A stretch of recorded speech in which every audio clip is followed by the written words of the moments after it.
The southwestern region of the United States, Texas, Oklahoma, New Mexico, and Arizona, is sometimes regarded as a great empire. New Mexico and Arizona alone span the broad Rocky Mountain Plateau. A high-level plain marks the plateau's eastern boundary, and mountains thrust their jagged peaks into its northern limits. Rainfall is heaviest toward the east, where many streams begin, threading their way down through the fertile farmlands of Oklahoma and Texas to the Mississippi Basin and the Gulf of Mexico. On the western side, the slow rise of the plateau has forced the Colorado River to dig its bed a mile deep in the Grand Canyon as it flows toward the Gulf of Lower California. The Great Dry Plateau is dotted with picturesque stretches of desert. Lofty mountains come down from the north. There are volcanic cinder cones which seem to have ceased activity only recently. The plateau is a country of mountain, plain, and canyon. The Grand Canyon of the Colorado attracts thousands of tourists annually, as well as geologists who come to read the history of the Earth in its exposed rock strata. Other plateau lands contain a wealth of lure for tourists, a wealth of speculation on cultures of a bygone age. For ages, Indians have found this plateau a good place to live. The Spanish fortune hunters in their earliest 16th century explorations came upon ancient cultures here. As a result of intermarriage, Spanish blood, mixed with that of native Indian, continues to this day in many people of the Southwest. Both Spanish and English are official languages in New Mexico. Prehistoric irrigation systems are reflected in giant modern projects in the Rio Grande and Gila River basin. Crops include most of the country's long staple cotton. More important on the plateau, however, are the cattle ranches introduced by the Spaniards. These influence life even today in this region. In the vast dry tableland are huge cattle ranges, stocked with thousands of highly bred beef cattle, and of late years, thousands of dairy cattle. There are sheep ranges with millions of sheep, many herds owned or cared for by Mexicans or by Indians such as the Navajos. New Mexico has ranked among leading sheep grazing regions since the time of Spanish occupation. Sheep production of the eastern portion of the plateau, including portions of Texas and Oklahoma, exceeds even that of Arizona and New Mexico. The southwest Texas subregion leads the nation in production of mohair, the wool of Angora goats. Texas, Oklahoma, and other plains states are developing vast turkey ranches. The Spaniards overlooked Arizona's copper. Today, her mines produce nearly one-half of the nation's copper. In addition, Arizona has some gold and silver, zinc, and lead. Billions of tons of coal of this subregion underlie Indian reservations, hence cannot be developed at present.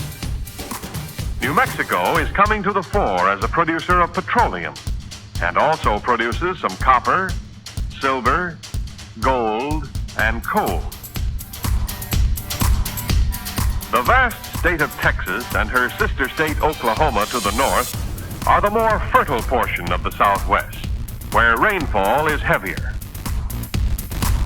This region likewise was crossed and recrossed by early Spanish explorers. Later, Americans who had gradually settled in eastern Texas struck for liberty at the Alamo and at San Jacinto, and Texas became a republic which joined the Union in 1845. To the north lay Oklahoma, land of the red men, once hunting ground of wandering plains tribes, the Kiowas, Pawnees, Apaches, who followed the great buffalo herds on the Great Plains. Later, refuge for Creeks, Cherokees, Chickasaws, Choctaws, and Seminoles, who were driven from their homes to the east. Oklahoma became the principal Indian territory.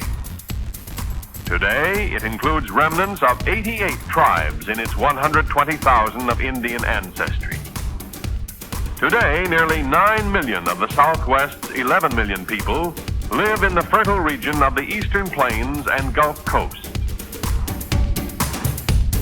Although there are still many large sheep and cattle ranches in Texas and Oklahoma, this area is closely related in agriculture to the southeastern United States. Texas and Oklahoma raising about 1/3 of the nation's cotton. Of this, Texas' rich central and northern farm belt produces 3 million bales of cotton in an average year. It is in cotton that Texas' 1 million Negro population find much of their work. Along with Louisiana and Arkansas, Southeast Texas irrigated lands produce millions of bushels of rice yearly, while in another irrigated district, the lower Rio Grande Valley, is one of the nation's richest year-round truck gardening areas, as well as vast level grapefruit orchards. The northwestern part of the region is in the winter wheat belt. Oklahoma stands high among the states in production of winter wheat. Corn farmers reap fine harvests in large valley areas nearby, and Oklahoma's cotton belt produces nearly 500,000 bales per year. In eastern Oklahoma coal fields, bituminous coal miners aid in mineral production to help establish it as fourth among the states in total annual value of all minerals. Huge piles of chat mark the location of zinc production of northeastern Oklahoma, production which gives it high rank among states in this metal, and sixth in production of lead, usually found with or near zinc deposits. But above all the diversity and value of other minerals and farm crops, the southwestern region stands supreme in petroleum production. The huge oil fields of the Southwest are part of a vast basin extending into Louisiana on the east, into Kansas on the north, and New Mexico on the west. In a recent year, Texas alone produced almost 1/4 of the total world supply of petroleum. For years, oil, much of it on Indian lands, has been the backbone of Oklahoma's wealth. Today, modern oil derrick forests have encroached upon the very capital in Oklahoma City. Much of the mid-continent petroleum is piped to the Texas Gulf Coast in and near Port Arthur, which boasts the largest petroleum refining center in the world.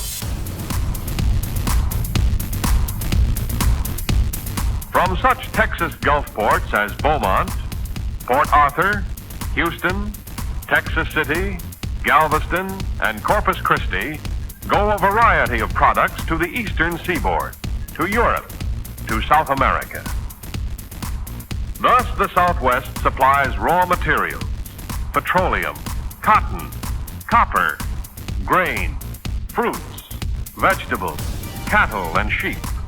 It receives manufactured goods, clothing, tools, a host of small products from the Northeast, autos and farm machinery from the Middle States, farm products from the Northwest, tobacco and textiles from the Southeast, lumber, seafoods, fruits, and motion pictures from the far west. There are 10 cities in the Southwest of over 100,000 population. They and their smaller sister cities are mostly trade and jobbing centers in a region that has had the greatest population increase ratio in recent years. Cities of the Southwest are typically new and clean, fueled largely by natural gas, cities largely without smoke. And so a vigorous modern culture replaces that of a bygone age in the Southwest. The wastes of striking native growth become vast irrigated citrus farms. Across the sunlit plateau to the west, echoing back from canyon walls that long have shielded a dead past, comes the surge of modern life, the far-flung activities of modern agriculture, the exploitation of resources by modern industry, the rising crescendo of the conquest of a continent.